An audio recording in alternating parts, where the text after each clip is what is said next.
Okay, we have time for one more question. I'll jump in here. Ashley, thank you for your presentation. I thought you did a really thorough job of explaining the situation with homelessness. And it really gave me a good picture of what the crisis is. My question for you is, did you notice or were you surprised by any of the data that came up when you were looking at the maps? You know, what were some of your thoughts before you were looking at the maps about homelessness and then after, once you started to look at those maps? Well, something that really surprised me was the amount of shelters that we have in Los Angeles and like the services that we have.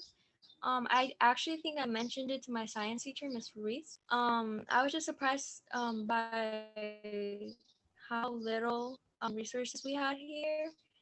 And like I actually didn't think there were that few. Like I knew there were a few of them, but I didn't think it was gonna be that little amount. So yeah. Now after that, after researching that, I actually realized that we actually do need to do something about this. So yeah. It kind of inspired me to be more it inspired me to be more confident about this project. All right, well, thank you very much, Ashley. Appreciate your presentation. And next, I'm gonna showcase, John, do you want to do a live presentation or you want me to show your video? Can you show my video? Okay.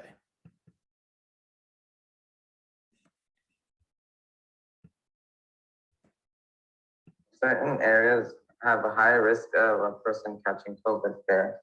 But have you ever thought if areas that have more poverty or homelessness can also have more cases? I decided to put this presentation together because COVID has spread throughout LA County population and has claimed the lives of more than 24,000 people. This pandemic has put the entire world on pause, and we can all agree that some people have had good or bad experiences. Although it is always important that we have teamwork because not everyone has been getting equal treatment, and more specifically in our vaccine distribution. COVID has affected many different cities, and it's interesting to see the riskiest areas due to COVID. As you can see, the most affected areas seem to be the areas around the cities of Los Angeles, East Los Angeles, and Huntington Park. These areas were the most affected areas, but are now showing good progress as LA County is now easing restrictions. In non-wealthier areas of Hollywood, and fewer cases compared to other areas such as Boyle Heights. October 2, Boyle Heights had 4,003 cases, and Hollywood had 1,268, which is nearly 3 times less than Boyle Heights. And the main reason why this is happening is because in lower income areas, more homes are usually more closer to each other. And COVID-19's main form of transmission is through contact with other people. Another inequity is in the vaccine distribution. Vaccines have been proven to be safe and effective, but if not everyone has been getting equal distribution. Some people have been getting more vaccines in certain areas, and other cities have been getting less. A possible solution to this pandemic could be to make it easier to vaccinate people. Maybe we could also have people going door by door asking people if they want to get vaccinated. Also, we need to end false theories about COVID-19 vaccines. Only 52.6% of people in LA County have received at least 1 dose. And we need to focus on these groups of people because in order to reach herd immunity, we need to be at least 80%. I hope that my audience learns about high-risk areas, or at least the most affected areas. It's important to know which areas have been most infected. In one of these maps, you can see that wealthier areas had fewer cases compared to other areas like Boyle Heights. Some possible reasons why LA has had more cases than other areas is because LA has lots of poverty and homelessness, and there are lots of homes next to each other. And lastly, vaccines are out for everyone 12 and older. and it is important that everyone can get the vaccine because they have shown their effectiveness. LA County is now in a decline in cases, positivity rate, and death. Okay, so now John's gonna answer some questions from the panel. If you guys have any questions for John?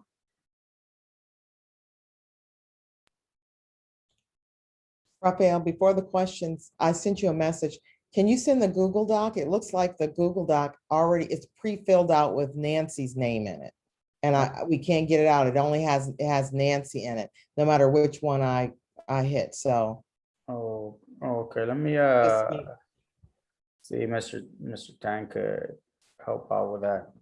Or while we do this, I'll work on it. Okay. Mr. Cruz, you can Mhm. send me into that room and I'll I'll let him know. I'll go back into the main room. Okay. Good luck, John.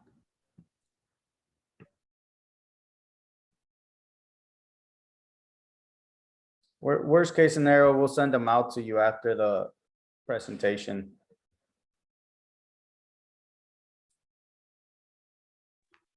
Hi, John. Thank you so much for your presentation. This is Michelle Seal. I just wanted to ask, what made you want to pick this topic, and what was it about this topic that, what stood out to you from this topic that you want to kind of share with us? I chose this topic because this topic, COVID, has affected our community, Boyle Heights, as really quickly spread throughout the entire area, and not only Boyle Heights, but the entire community. And I remember I used to see how COVID kept on affecting not just us here in Boyle Heights, but also the entire world, and how it was spreading really quickly, and how doctors and nurses were really shorthanded when it came to handling COVID when it was at its highest peak.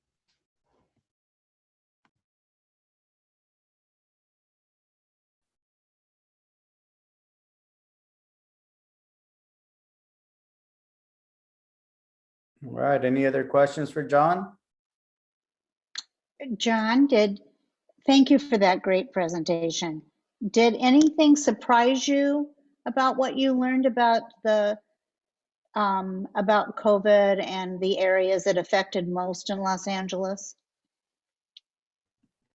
I was actually surprised to see that Boyle Heights in my map, I showed that it only had one vaccination site, and that was it. That was only one. Meanwhile, as I saw into other areas, there was much more vaccination sites, and that goes to show how not every county or area is getting equal treatment in this COVID, and we should all be trying to work together to fix this pandemic. Thank you. Okay, time for one last question, if there's any last questions. Okay, our next presenter wants to present live. So Adrian, if you could get your presentation ready, please put it, you could share the screen. Adrian's also got fourth place in the, maybe Ms. Ruiz could talk about the competition really fast and the honor that our student Adrian received. Oh, okay, very quickly. So every year sorry, I can't, the name is drawing a blank, but basically the GIS community in California puts together a annual competition of middle school and high school. And so each school can submit up to 5 maps. And I submitted many of the students that are presenting tonight, and we heard early, I guess, maybe because everyone's online right now, but we got word back pretty early that he placed 4th, out of hundreds of submissions. That's really good. And he gets a money prize for that. All right, awesome. So go ahead. Go ahead, Adrian. Can you see my screen properly? Yes. Okay. So this is my ArcGIS visual maps, story maps visual aid. So I'm starting off. My name is Adrian. I was born and raised in LA, and I've been around for 14 years. So I've witnessed some things living in LA and going through the various neighborhoods that's been here. So the main reasons for writing this topic was to shed light on what's going on in our neighborhoods, and I want to help to try to break the cycle of poverty that plagues cities much like Los Angeles. In this map, you can see 5 different colors. The red zones on the map indicate that 60 to 90% of the population are below the poverty line that the US 2020 census labeled. And as you can see, the areas with generally denser populations are below the poverty line. Many of these red areas have been labeled as dangerous, quote unquote, but in reality, it's just filled with those less fortunate than others, and in reality have been losing their homes to increasing rent costs, gentrification, and other factors that are out of their control, and they just can't afford to live in areas like Los Angeles, so they have to move their homes, move away from their family because there's not enough money to pay their monthly rents and sustain living. Same as the map above, the darker areas are the areas of greater Los Angeles, in the greater Los Angeles, where 70% of their residents pay most of their salary for rents. A lot of the problems are very condensed in the same areas as the map before. And this is a huge red flag for many people when it comes to trying to help put money into building better areas in our city. They view these areas as, oh, well, people are losing their homes or they can barely afford to pay rent on time. So they're not thinking it's worth to put money into it. They're not saying, oh, this will definitely benefit us. But in reality, it's just causing more harm than it is good for the people that live there. And in this map, you can see that it matches up with the first 2 maps. The darker areas were homeless individuals that lived in those areas in Los Angeles. The darker areas are from 700 to ranging from 3,100. And that's just in one small area of Los Angeles. If you go very close to downtown, you find Skid Road, which is lined with tents and miles upon miles of homeless people who just have nowhere else to go.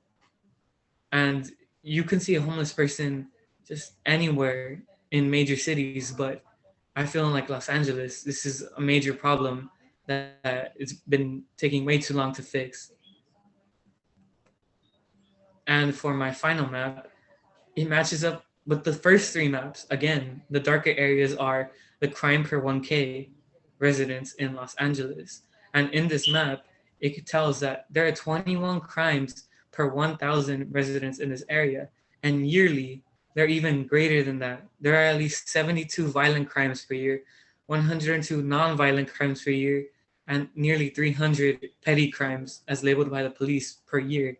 And many people, when thinking about Los Angeles, they're thinking about getting mugged in downtown, being jumped by a bunch of thugs in an alleyway, when in reality, it's just people who are trying to make a living because they're so desperate that they need to result in violence or crime to just sustain themselves or their family or anyone who needs to rely on them.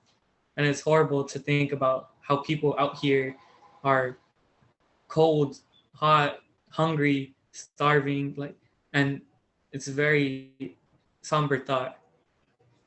And I have ideas to solve these problems. In Los Angeles, you can't go more than 5 miles without seeing a big chain fast food restaurant.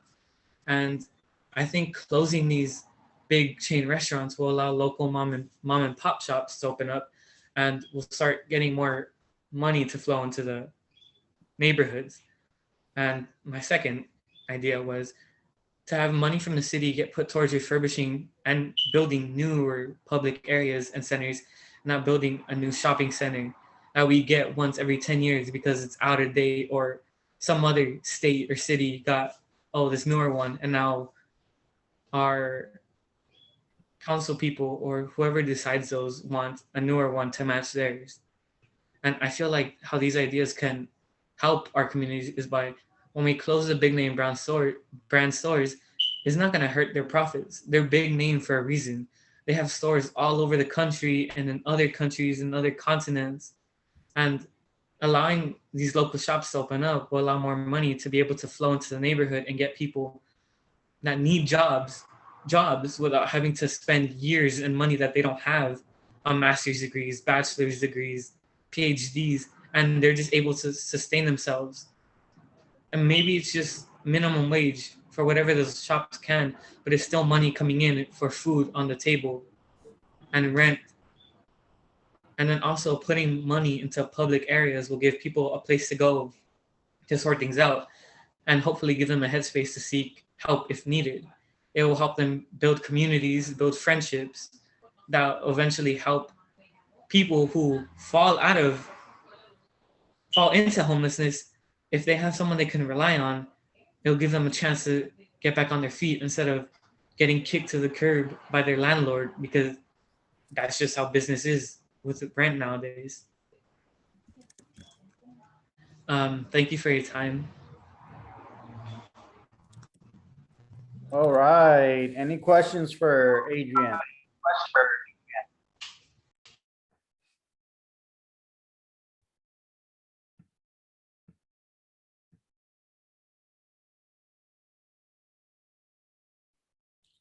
I mean, it's not really a question. It's like all the rest of them, Adrian. I appreciate your presentation. I also appreciate the personal connection, just talking about yourself at the beginning. That was great. And the thought just to think about like gentrification and and some of the solutions that are that you mentioned as well. So just thank you for that. Where do you all get, well, Adrian, let me ask you, where do you find the maps? Where are the resources for? Where do you get the maps from? Where'd you find that from? What do you use? Well, the contest entailed using maps from the ArcGIS. So there are many people who find data and input them into map creating resources, and they just upload them to ArcGIS, and whatever sort of presentation you're trying to, or topic you're trying to find, you find data layers related to that topic and you sort of compile them to see what data is more reliable than others. And then my numerical data I got from primarily the US 2020 census. Thanks. I'll jump in, Adrian. Thank you again for your presentation. And just a few points of feedback. I think in the beginning, it was very clear your thesis and what you were intending to argue. And your use of maps and the 3 maps that you shared really helped me as the audience member see the links that you were drawing between homelessness, crime, and income. So really, it accentuated your argument. So I think you have a bright future in this work, and maybe in helping improve our communities. So let me know when you're running for president. I will be voting for you. And with that, maybe more immediately, the Math, Science, and Technology Magnet at Roosevelt has a big project that is very similar to this, and there are 11th graders who are doing this type of work with ArcGIS, and you have a great start here as an 8th grader. So just my hats off to you for a great presentation. Congrats. Thank you. I appreciate those words greatly. Okay, well, thank you very much, Adrian. I apologize about the forms. I'm just thinking that I might send them later. I think like the live presentations really like what I was really excited about. Maybe one of my colleagues could help me with these forms. I think I did this before, where I messed up one of the Hollenbach surveys earlier on, parent surveys, but I'll figure it out and I'll improve. And then I'll send the links to everybody. We have one more thing to see, one more presentation. She doesn't seem to be here. I spoke to her mom and we were trying to get her over here. She's one of our bright students, but luckily I do have her presentation recorded. So we're gonna see it for her presentation. Unfortunately, she won't be here to answer any questions. Hello, my name is Joanna Guerra. I am an 8th grader at Hollenbeck Middle School Night. And today I will be presenting my ArcGIS Mapping for Change project. The purpose of this project was to map a problem and use different platforms that we have not used before. Some of us have, so we would just be getting better at our skills. We would also have to work productively to find a solution. This was our research question. What is the distribution of tobacco in California, and how does it affect those who live in the area? Exposure. Have you ever thought about the effects tobacco has on everybody of all ages? Even though you may not smoke, or people you know, like your friends and family, there is still like a liquor store, a supermarket that promotes and sells nicotine or tobacco products. The stores promoting these items have a huge impact on everybody around it. This problem is a huge one. Why? Well, being introduced to these items and seeing them everywhere can lead to one becoming curious about what the product is, what it might taste like, and what it does. This leads teens or young adults attempting or trying these products, and eventually they might become addicted. This can lead to a higher risk of serious health problems. In this following presentation, we will discuss this matter further and provide evidence to showcase our reasonings. This here is our first map. Cigarette and tobacco wholesalers are the yellow dots, which you might not see because a lot of people don't tend to sell cigarettes a lot. They do sell cigarettes, but not in like a big bunch. Cigarette and tobacco distributors, which is a blue, which is companies or stores that do distribute cigarettes. And the retailers, which are the gray, are the stores and liquor stores that sell cigarettes. As you can see on this map, there is a lot of dots near East Los Angeles, some near schools and even hospitals. These locations enable students, adults, and even the sick living or staying at the hospital easy access to cigarette and tobacco products. Sí, no sabía si bien llegado a ya. Here is our second map.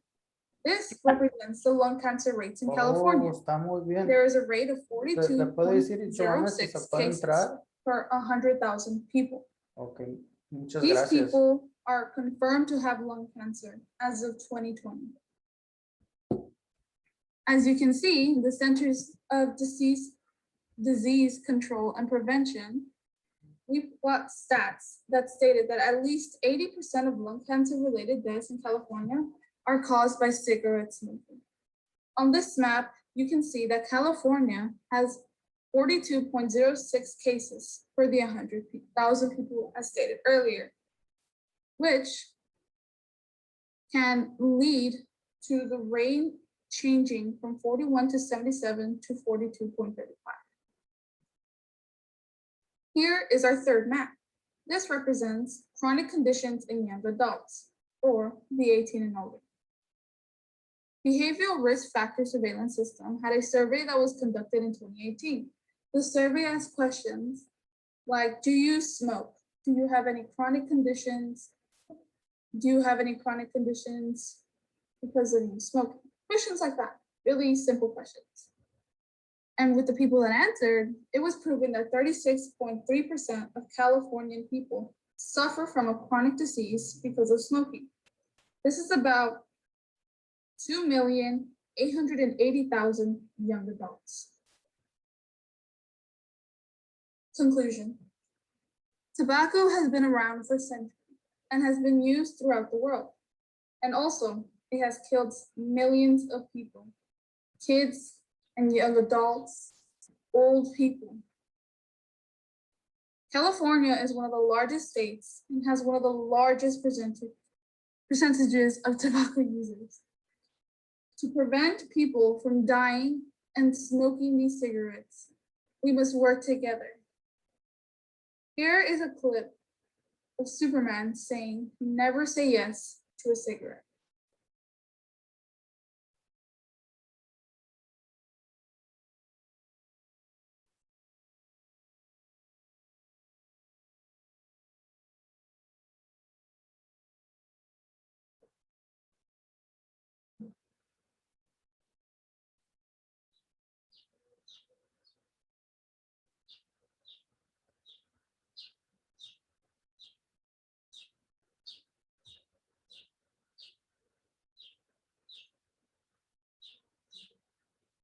In this video, the nicotine monster or villain represents stores and places promoting cigarettes. Superman, in this case, are the people who are against these cigarettes and helps tell and get the word out that cigarettes are never to be used. As you can see, the cigarette villain was, like, how do you say it? They were promoting cigarettes to kids. They didn't care if they were kids or not. They were promoting kids. And you can see that the kid was reaching for the cigarette. But Superman got in time with his X-ray vision and saw all the harms that cigarettes could cause. This is a great way to help get the word out to kids, especially because kids like watching animations like this.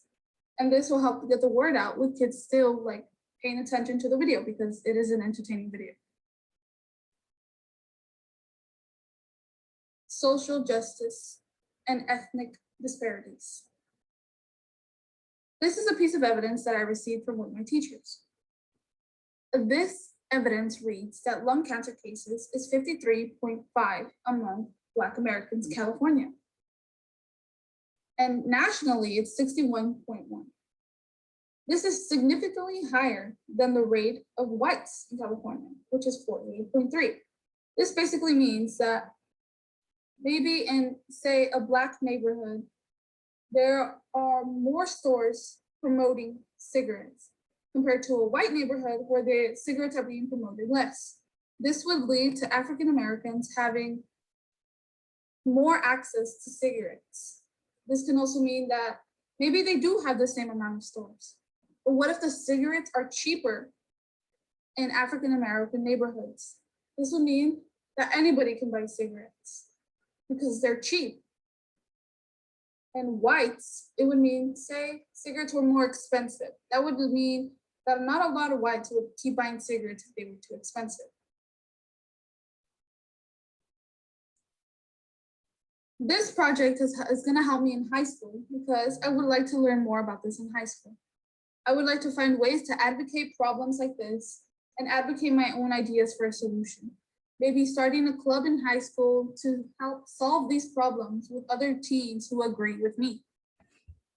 With this, there would be more teens helping me and helping the community advocate problems and advocating our own ideas for a solution, which can lead to change. Thank you. Do you have any questions? Feel free to ask me any questions or feel free to give me any feedback. Thank you. Okay, so I thought I just saw Joanna come in maybe. Oh, I was hopeful thinking. Okay, so we're gonna go back to the main room to finish it. Thank you so much. If she hops on, we'll have her answer some questions. It's a part of the Zoom realities. Let me see what someone's saying. Thank you. So we're gonna go really fast back to the main room and we're gonna say our goodbyes. And I'm just gonna give you some instructions and things right now. Okay, so Hello, my name. sorry about that. Stop sharing. So we're gonna. Actually, what we could do is, I'm just gonna talk to you guys before we go. Thank you so much for coming over here. I really appreciate it. Sorry, let me just take this real quick.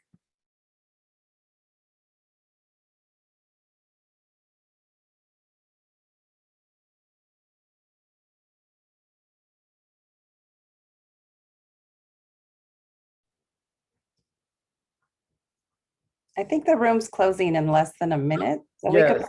So go. this is Joanna. Look, Oh, if you guys have any questions for Joanna, she's on the phone. Could you say hi, Joanna? Hello. hi. Hi, Joanna. Hi, So- Joanna. She was having technical problems, so I don't know if anyone has any questions on, we just show your presentation, Joanna. Oh, okay. Any questions? I don't have any questions. It was very thorough, really great job. All right. All Thank right, you. Joanna. Well, thank you very much. Okay, thank you. Okay, so if you guys want to, you could email me with the name of the student, and if the form's not working, just tell me how you will rate them, or if you want to have any message for the students. I think like that's really what I find more valuable, any direct feedback. The rubrics are just kind of there to measure our, their competency, but I think what's really going to affect the students is any feedback or anything you want to tell them. So thank you so much for showing up. I appreciate it. And thank you to the students, Ashley, John, and Adrian. Thank you so much. Could you guys, anything you want to, last words, Ashley, Adrian, or John, to our panel?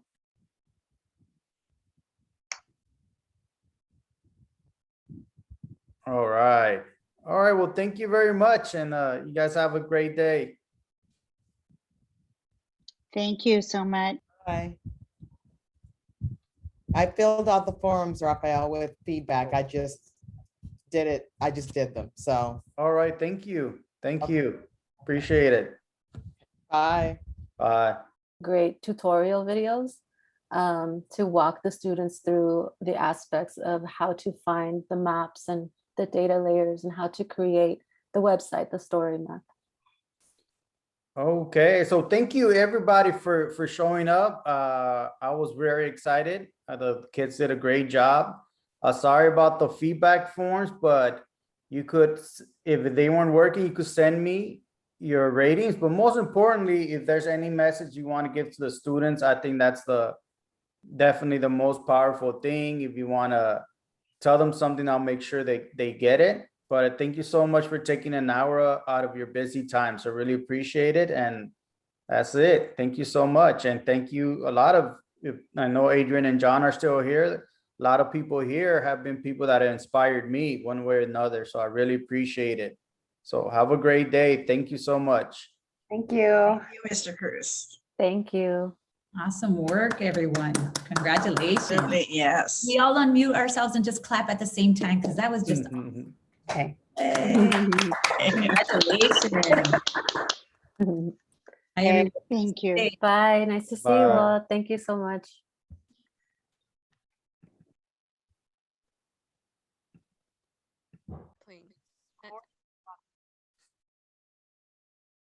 They are living next to freeways, which could increase the risk of developing asthma. It could be one of the reasons as to why we are in the darker shade, which represents more cases of asthma in Loyal Heights. Solutions. We have damaged the environment with many artificial products like cars and car fuel. We would, which one of our solutions would be trees, which are the ones that filter the air. This map represents the trees in the Boyle Heights area. The green would represent it's a tree canopy, which represents the trees in the area. We lack trees, which could be a replacement for cars.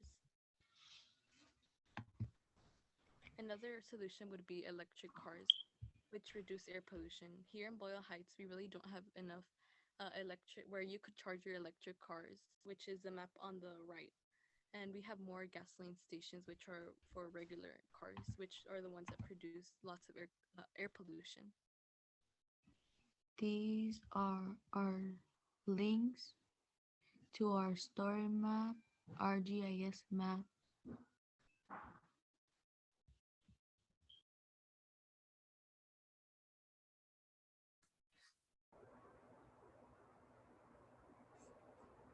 Is that the end of your presentation?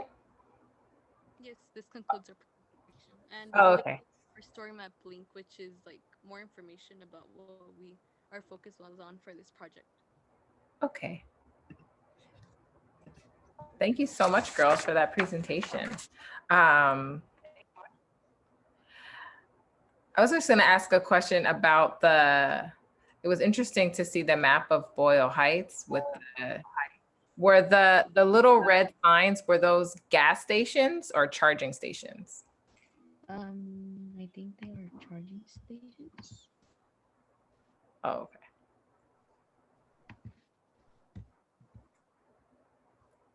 Yeah, they're charging stations.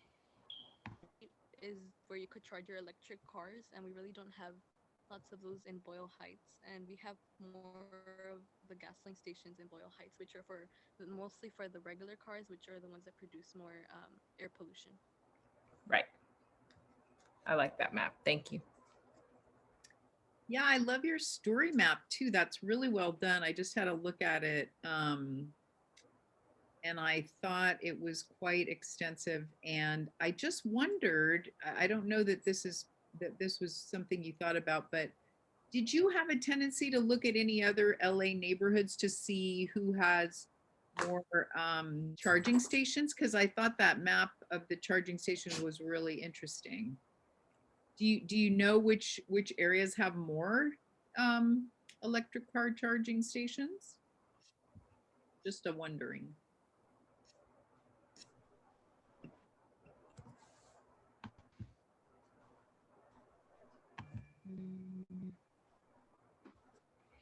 There's not a lot of places where they have a lot of electric cars charging places. Got it. Well, hopefully that'll change in the future. Great job, Cassandra and Kimberly. I really enjoyed your presentation. Thank you. Yeah, I had a question. And I was also reading through your story map, which is really fascinating. And I'm curious about the solution that you propose, because it looks like you're saying the final answer is trees, which is interesting, because we certainly could use more. But also then you mentioned that there's wildfires a lot, and often what burns in wildfires is trees. So I'm wondering, did you explore, is there any, like, would planting more trees actually reduce the number of wildfires? Is that kind of a counterintuitive thing that that might not be obvious to someone like me?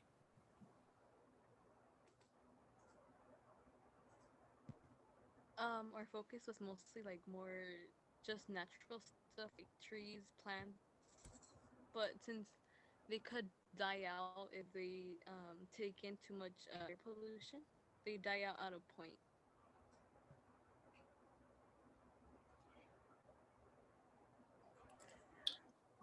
I want to just provide a couple comments.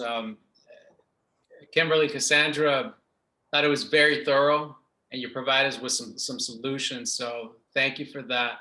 And I think the part that I liked most about the solution is you made it very relatable, like across board. It's not a big, complex, oh my God, I'm overwhelmed type of solution. Something as simple as plant a tree, right? That I think hits home. Like I can do that. I think a lot of people can maybe, or know how to get there. So good job, very thorough, good use of resources. Yeah, same here. Nothing but good things about the presentation, guys. Yeah, I'm heading to Home Depot right after this. Gonna get me some trees, cause why not? So great job, guys. All right. Well, that concludes our presentations for this evening. Thank you so much, Michael, Katia, Kimberly, and Cassandra. I definitely learned a lot. One of the things that came up in Kathia's presentation that I forgot to mention was you were sharing this one part of your map and you were showing the homeless facilities for LGBTQ youth. And I was looking at the picture and I'm like, where is it? I don't see it. And that was the point of the picture, is that there really aren't very many in Los Angeles. And I thought that that was an excellent graphic to bring that point home. And this project was super useful. I learned a lot. And thank you so much, students, for all of your hard work and sharing that with us this evening. So, you know, you should be really proud of yourselves for educating us adults on things that maybe we didn't even know or hadn't considered. So thank you very much for that. Yes, definitely. Like I just moved to East LA, and I never noticed that. I didn't notice that there wasn't any electric stations. And then when I go to Pasadena, I see more of them available. So definitely that's something I'm gonna be looking out for, because I don't know, maybe I'll get a Tesla, like Musk's car, one of those electric cars pretty soon. But I also want to thank everybody here for coming, for spending your valuable time to listen to our students. If the forms didn't work, I know there was problems with the forms. You could email me with your scores on the students, but most importantly, if you have anything to tell them, anything you want to communicate with them, I think that feedback's always like the most powerful, where the kids really get to be like, wow, that was awesome that they saw our hard work. So you could do that and email me. Like I said, I apologize about the forms if they weren't working, but I think like this is the part where, like, to me, is really valuable, the interactions. So I don't know if any of the panelists want to say any last words to the kids, or any of the students want to say any last words to our panelists. I'll say something quickly, which is just congratulations for making it to and through this experience. And it takes a lot of courage to present your work to really anyone, and especially to a bunch of strangers you've never met before, or you don't know well. And so that's not a small thing. And the skill you were practicing tonight of being able to not only prepare a visually beautiful presentation of your ideas, but to practice communicating it to an audience of other people, that's like 50% of my job, right? And there are lots of jobs out there that where that is a very valuable skill. And so practicing doing this now is going to help give you a leg up when you get to college and when you're applying for jobs and you have more and more experiences where you have to present your thinking. So it's good you're starting now, and you'll have lots of practice and good experience to build on. So congratulations. And just to let the students know that your solutions are being heard by a lot of different stakeholders in our community. We have a lawyer, Mr. Roberto Garcia. So maybe he'll try some environmental law or some other laws that could work out. We have a structural engineer in Mr. Casey. So maybe he could build us some electric facilities with electric chargers here in East LA. And we have a couple of our members from the partnership that Jeffrey, he helps us become leaders. So he's helped me study my admin credential. Maybe I'll plant more trees and when I'm there, and then definitely look out to make sure that the LGBT plus community has equitable resources when I become an administrator.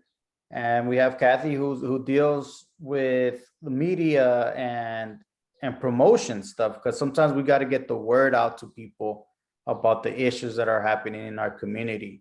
So they're hearing what you have to say, and you never know, they might implement some of your ideas. Well, thank you everybody for showing up. I really appreciate it. Thank you so much. And I hope you have a great evening. Thank you. Have a good evening. Thank you, students. Thank you, panelists. Bye, Bye-bye. guys. Great job.